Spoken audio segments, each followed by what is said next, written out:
বিসমিল্লাহির রহমানির রহিম। সুপ্রিয় দর্শক শ্রোতাবৃন্দ, আসসালামু আলাইকুম। দুল্লা ইউনিয়নের ফিয়াক সেন্টারের পক্ষ থেকে আপনাদের স্বাগতম। আপনাদের সাথে আছি আমি মোহাম্মদ কামরুজ্জামান, উপসহকারী কৃষি অফিসার, মুক্তাগাছা, ময়মনসিংহ। চলছে রূপা আমনের ভরা মৌসুম। এ সময়ে বেশ কিছু নিয়ম মেনে চাষাবাদ করলে রূপা আমনের ফলন দ্বিগুণ করা সম্ভব। সেই সাথে জানিয়ে দিব কিভাবে নিরাপদ ফসল উৎপাদন করবেন এবং নিজের স্বাস্থ্য সুরক্ষা নিশ্চিত করবেন। তো চলুন শুরু করা যাক। আজ আপনাদের রূপা আমনের ধান চাষাবাদের কিছু শর্টকাট পদ্ধতি আপনাদের জানিয়ে দেব, যে পদ্ধতিগুলো অনুসরণ করলে অবশ্যই আপনি লাভবান হবেন। ফসল উৎপাদনের প্রথম এবং প্রধান যে পূর্বশর্ত সেটি হচ্ছে একটি সুস্থ সবল বীজ বা চারা। এবং ধান উৎপাদনে চারার বয়স অত্যন্ত গুরুত্বপূর্ণ একটি বিষয়। সেক্ষেত্রে রূপা আমনের 15 থেকে 25 দিনের চারা, তবে জাত বেঁধে অধিক ফলন উৎপাদন হবে। এবং শুধুমাত্র এই একটি টিপস ব্যবহার করার ফলে আপনার বিঘা প্রতি ফলন অর্থাৎ 33 শতকে 5 থেকে 6 মণ ধানের ফলন বৃদ্ধি করা সম্ভব। দ্বিতীয় যে পদ্ধতি সেটি হচ্ছে ধানের সঠিক দূরত্বে এবং লঘু পদ্ধতিতে রোপণ করা।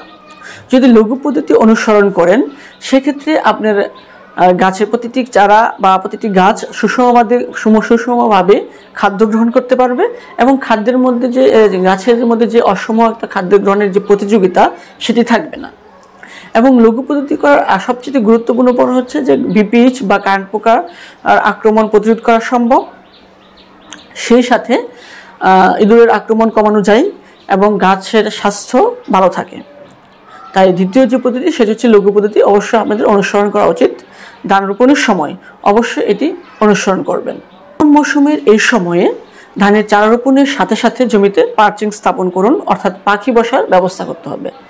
কারণ এটি ধান রোপণের সাথে সাথে যদি আপনি পার্চিং করেন তাহলে এটি বীজতলা থেকে আগত যে পোকা বা পোকার ডিম রয়েছে সেই সাথে আপনার জমিতে পূর্ব থেকে যে পোকামাকড়গুলো রয়েছে সেই পাখি সেইগুলো খুঁজে খুঁজে বের করে খেয়ে ফেলবে। এতে আপনার আক্রমণের তীব্রতা কম হবে এবং এই 1 মাস পর্যন্ত আপনার কোনো কীটনাশক প্রয়োগের প্রয়োজন নেই। চারা রোপণের চতুর্থ যে টিপস সেটি হচ্ছে চারা রোপণের 30 দিনের মধ্যে ইউরিয়া সার উপরি প্রয়োগ ও কীটনাশক প্রয়োগ করবেন না। আমি আবারও বলছি, চারা রোপণের 30 দিনের মধ্যে ইউরিয়া সারের উপরি প্রয়োগ ও কীটনাশক প্রয়োগ করবেন না। তাহলে এ সময় কি করবেন? এ সময় আপনি উদ্ভিদের পুষ্টি, গাছের পুষ্টি এবং খাদ্য চাহিদা পূরণের জন্য প্ল্যান্ট হরলিক্স ব্যবহার করতে পারেন। এটি আপনি ঘরোয়া তৈরি করতে পারবেন।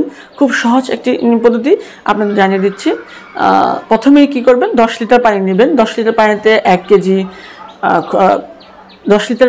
1 কেজি সরিষার খোল নেবেন, 250 গ্রাম চিটাগুড়, 200 গ্রাম ডিএপি, 200 গ্রাম পটাশ, সারা রাত ভিজিয়ে রাখুন। সারা রাত ভিজিয়ে রাখার পর সকালবেলা এটি ভালোভাবে নেড়ে আপনি জমিতে ছিটিয়ে দিন। এটি স্প্রে করার প্রয়োজন নেই, এটি আপনি ছিটিয়ে ব্যবহার করতে পারেন। যদি আপনার জমিতে পানি থাকে সেক্ষেত্রে ওটি কার্যকরী, যদি পানি ছিপছিপে রাখে এতে সবচেয়ে বেশি কার্যকরী হতে পারে।